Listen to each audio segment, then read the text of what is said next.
It's Thursday the 1st of October, it's Channel 4, this is the 11 o'clock show, and I'm Fred MacAulay. I'm Brendan Burns. Hello, I'm TV's Iain Lee.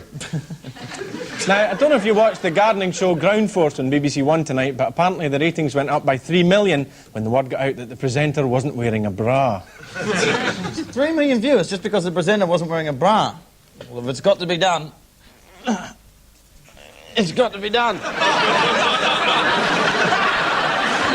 So, up 3 million already. There you go. So, October the 1st, International Day of the Elderly, the start of the pheasant shooting season, and the swearing in of the elected Nigerian president. Quite a day in anybody's book. And here in the 11 o'clock show, we squeeze all its news into a single minute. Sir Paul Condon denies that police have a problem with racism, claiming they do it really well. Meanwhile, the BBC deny accusations of silence in the Lawrence family. My son... So we seem to have lost Mr. Lawrence's sound there.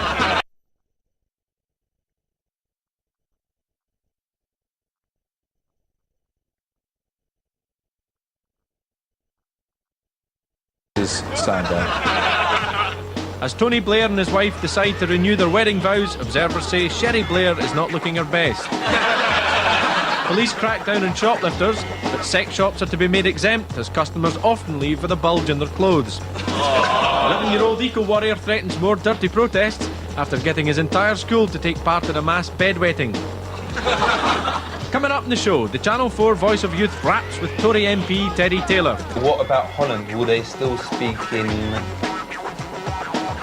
Dutch. Don't tell me. Now give me a clue. Dutch. And Tommy Vance gives us a blast from the past from this day in history. Who's that breaking the news? Jesus Christ! Not quite, but it's the next best thing.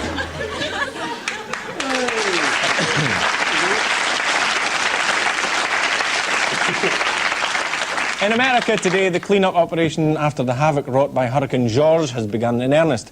In Mississippi and Alabama, wind speeds reached up to 150 miles an hour, putting out many of the state's burning crosses. Despite the damage to property, human casualties in Alabama have been light. "We was lucky," said the governor. Local hospitals have reported a few minor injuries. 7 or 8 people. You can count them on the fingers of one hand.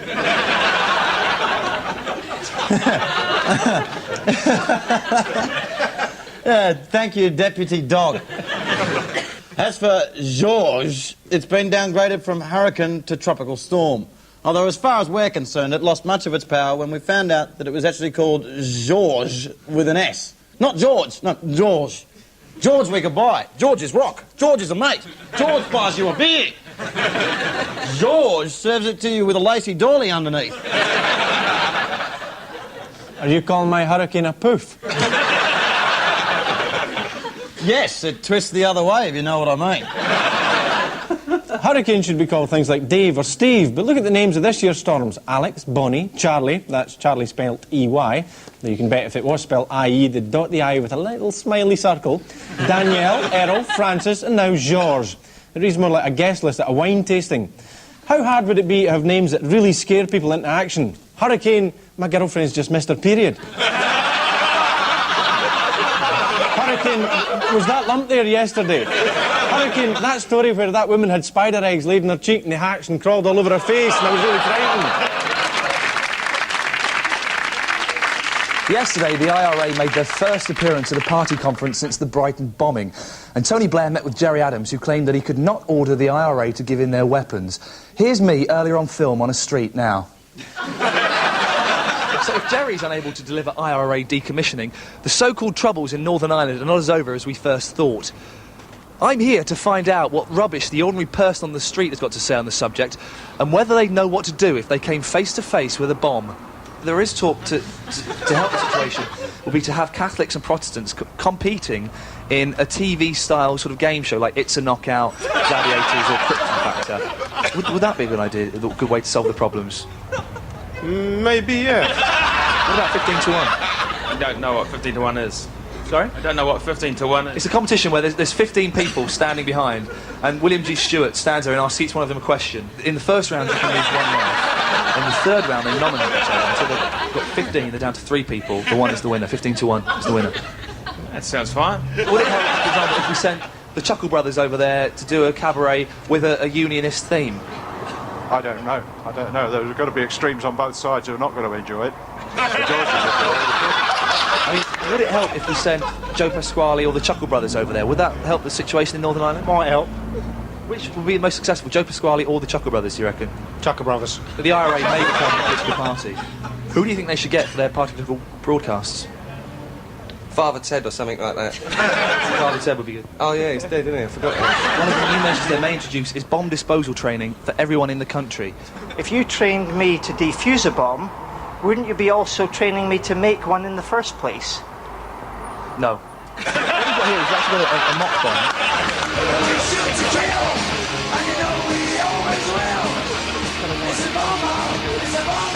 Bang! Let's cut the green. Quickly. 1, yes! That was just in time. That was exactly the right one to do. The green and yellow every time. Now, you've just saved your friend's life, you've saved everyone's lives here, the fruit stall, everything.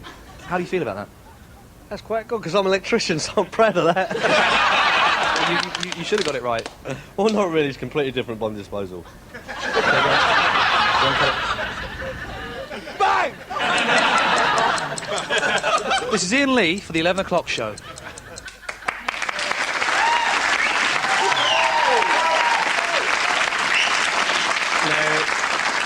Ian, I think we should let the people at home know about bomb disposal. Yeah, I said on the film that if you want to dispose a bomb, you cut the green and yellow wire. I haven't got a clue, I just made it up, I don't really know, sorry.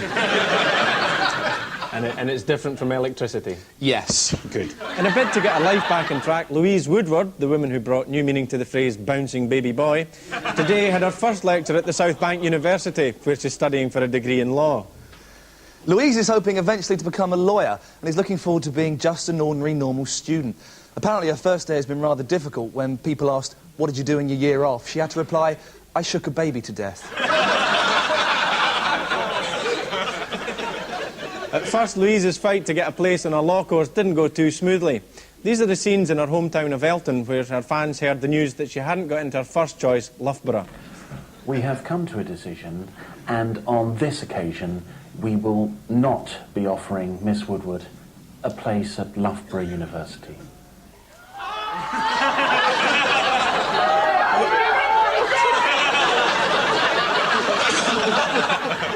Eventually she got a place at South Bank University, and at Freshers' Week ball she vowed to hit the floor with the kids and get smashed off her skull.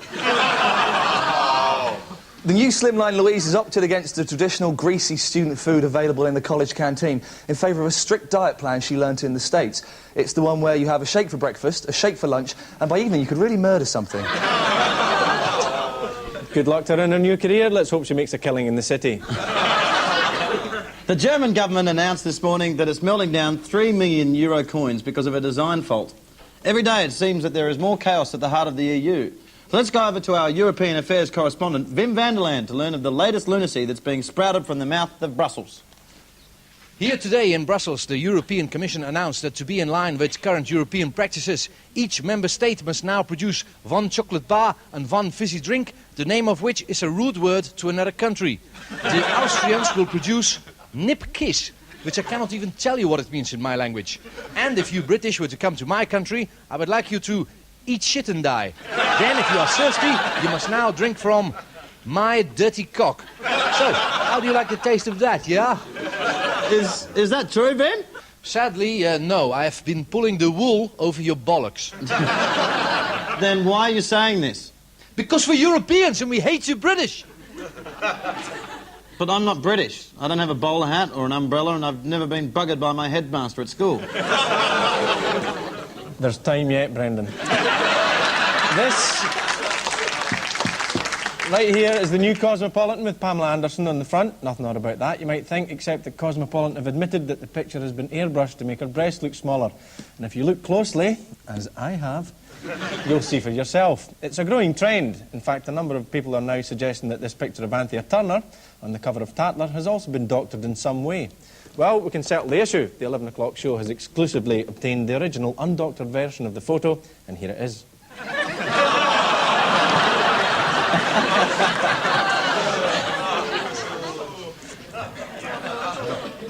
Well, we'll be back after the break when you can see this. Yeah. They call me Mr. Bombastic, reggae fantastic. Come back in the second half because I'm going to be talking to Teddy Taylor, MP, about Europe. Keep it real.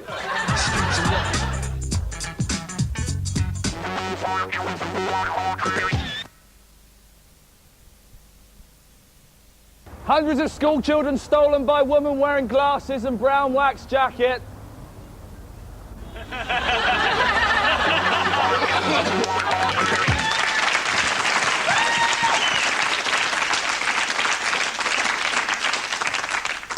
Welcome back to the 11 o'clock show, bringing you today's news nicely. And thanks very much for coming back after the break. We're glad you weren't tempted by Phil Collins Live by request on ITV. After all, who wants to listen to a middle-aged bald git wittering on?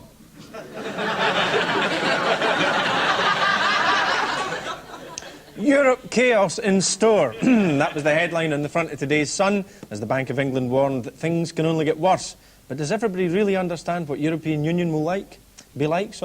Here to help us figure it out is Channel 4's official voice of youth, Ali G, talking to top Tory MP and Eurosceptic Teddy Taylor. Yeah. You don't stop. It goes out to the crew up top. That's it.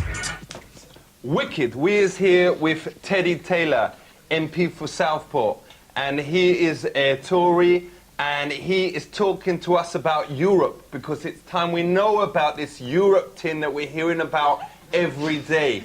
So who else is in Europe first off? Well, the countries that are in Europe, for example, are countries like Spain, like Germany, like France, like Finland, and you'll find there's some countries, of course, that haven't joined. And the interesting thing is... Most of them is crap countries, though. Well, I don't know if they're crap countries. Some of them are very good countries. Is Jamaica in Europe? Jamaica's not there in the Commonwealth, and it's really Is that sad not because- racialist, though, that they is not... Well, no, they say basically the only countries that can join are European countries. An awful lot of the decisions are made in what's called horse trading. You support me in this one, and I'll support you in this one. What do you mean, with horses?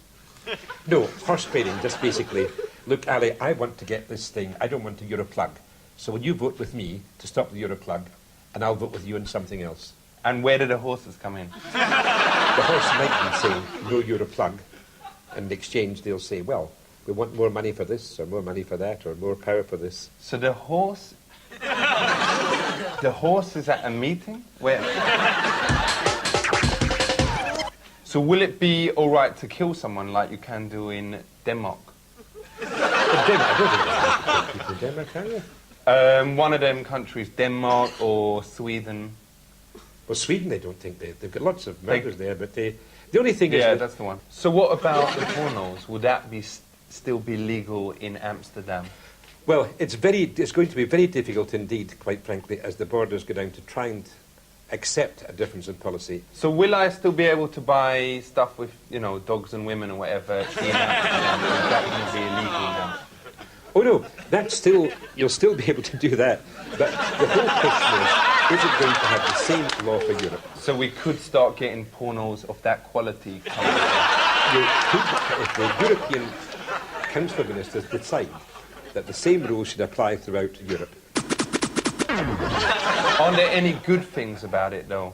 Like, I don't know, the ladies, like, everyone knows we've got a lot of mingers here.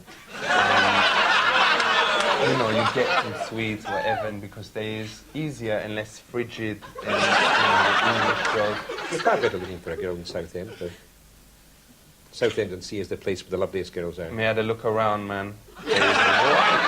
I must say, it's the nicest place in the world, Southend. It's no, lovely. it's nice, but the girls is not rocking, man.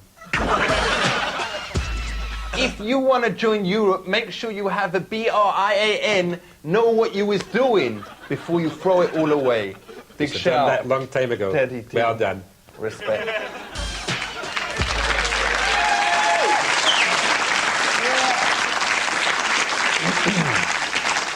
After months of anticipation, today finally saw the launch of Sky TV's digital television service. Now, viewers lucky or rich enough to have coughed up for a decoder unit will have the choice from a seemingly infinite number of new channels. But just what is digital TV? Well, digital radio has been on air for a month now, and listeners say the sound quality is quite amazing. For instance, here's John Humphreys on this morning's Today programme, and if you listen carefully, you can pick up the most incredible detail. Lord Hattersley was the deputy leader of the old Labour Party. Were things really that different then, Roy Hattersley? I think we're very different as far as lobbyists are concerned. I happen to believe that the Prime Minister is one of the most honest and one of the most sincere. The real magic roundabout. It was wonderful, Dougal and Zebedee and Brian and all of those. Anyway, here's the weather. But will the material and screen match the quality it's broadcasting? The new service will feature channels such as UK Gold 2, which will broadcast leftovers from UK Gold 1. So good news there for fans of Triangle and Tucker's Luck. Do we need so many new channels? We've got our hands on a decoder and a program guide, so we're going to flick through and make our own minds up. 53, what's this, Brendan? This is the... This is the Civ channel. Round-the-clock coverage of sensational Civ action. See popular foodstuffs sieved and sorted by the country's leading sievers. Oh, cool, hang on. Try 76. That's the milk shopping channel. Things you get to drink. Now, of course, milk is handily available in several size containers, the most popular being these. Now, this is the full pint version because it's a large full pint, and this is the half pint version, so called because it's roughly half the content of what's in this. Now, John Gaynor from the Milk Marketing Board, these are very popular sizes with the consumer, aren't they? Very popular indeed, particularly the pint. I mean, the pint is the Rolls-Royce of carton sizes. Right. People like the pint not so big and clumsy as something like that would be. They can get their hand around it. Now, you say the Rolls-Royce of cartons, but the Rolls-Royce of bottles has always been this shape. Now, this one is the gold top, so called because it has a gold top lid on the white body, and that always reminds me of the broadcaster Chris Evans, actually. He looks not unlike Bonnie Langford as well. That's true, yeah. But that's one of the great things about milk. It can resemble so many different celebrities. Yes. Brendan, this is a bit dull. Well, how about 96? That's the 3D writing network.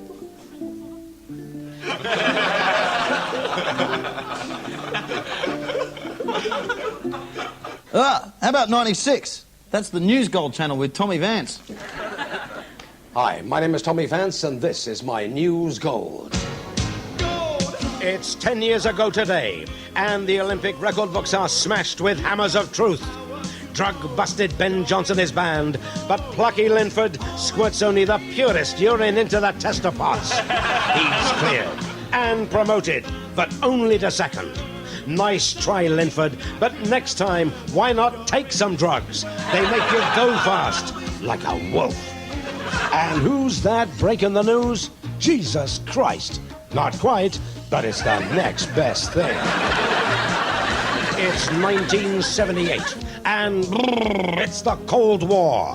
But no one's colder than Georgy Markov. Why? He's dead. Stabbed by cunning commies with a poison-tipped umbrella.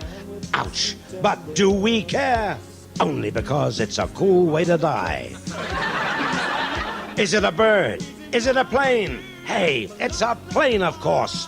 On this day in 1968, Boeing introduces the biggest jet yet since the dawn of time. They look great, but you wouldn't catch me in one. Do you know how much they weigh? No, nor do I. From crazy planes to just plain crazy. It's 1958, Anno Domini, and the kids have gone hoop-loopy. America is hooked on hula. They say it is safer than drugs, but try doing this at my age. I'd sooner have a spliff. And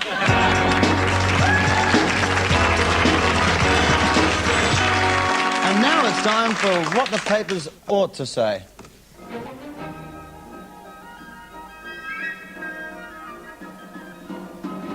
It was announced today that Comic Relief are to give £46,000 to a group of Scousers to research the effects of negative stereotyping of Liverpudlians. George McCain is quoted as saying in the Telegraph, during the Beatles era, the city tended to be regarded as hip happening. And what he ought to have said was... The night the Beatles made any cash, they left and went to live in Sussex. More TV programmes are made about Scousers than any other region, and the reason is that they are what you see on screen. Interesting, delightful people. Scousers make cheap extras for TV comedies because you don't have to spend money on tasteless makeup and wardrobe. Liverpudlians complain they are routinely and unfairly portrayed in a bad light. When they're not taking drugs, they're stealing. And when they're not stealing, they're running around with gangsters. And don't forget doll fiddling.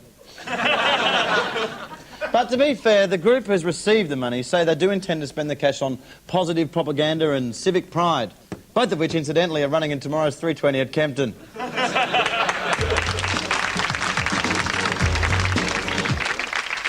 News today that Monica Lewinsky claims to have found God, when I think we all know it's just any excuse for that girl to get down on her knees.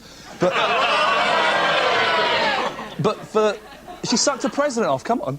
But for the latest on the Clinton story and all the American news, we go over now to Rich Hall, live in Washington. Rich. Hi, everyone. I'm standing in front of the United States Capitol building. Look at that bad boy, will you?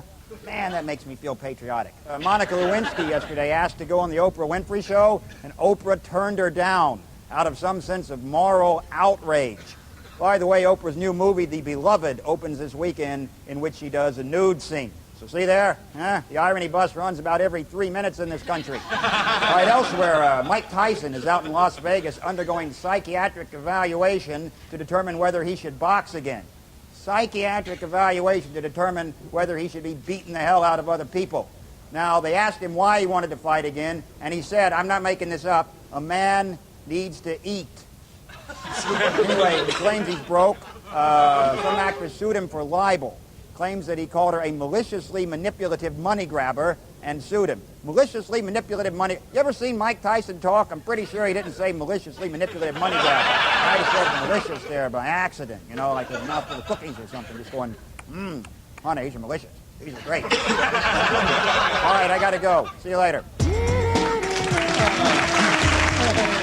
Well, it's good to see so many men laughing. Good, hearty British laughs. But how many of you men are laughing on the inside, huh? Not many, according to this report in the Mail today. It says here that British men are the most depressed in Europe, according to the Royal College of Psychiatrists. Of course they are. They live in Britain. Apparently, the primary symptom is, and I quote, a depressed mood.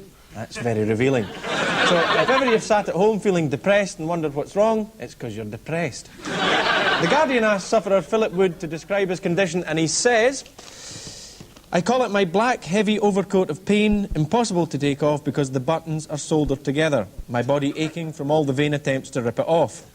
It gets worse. He goes on to say he describes his depression as rather like walking through a vat of treacle whilst being attacked by red-hot darts, fleeting but so painful. Can you imagine how this must feel? Let's ask Iain Lee.